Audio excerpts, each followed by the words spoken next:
Ну что ж, друзья, а сейчас я предлагаю вам снова поучаствовать в замечательном флешмобе, который подготовил для нас эстонский фольклорный ансамбль «Нева». Мы станцуем по кругу, надо найти себе партнера или просто друга и встать по 2 человека по кругу.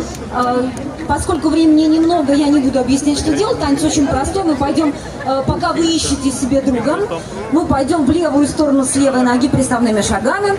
На нас смотрите. Потом пойдем в правую сторону с левой ноги тоже приставными шагами. А потом мы развернемся к своему партнеру и будем делать вот такие вот движения. Да? А потом мы будем приставные шаги делать. И после этого покрутимся под руку. И все сначала. Танец называется «Рыбак Каламес».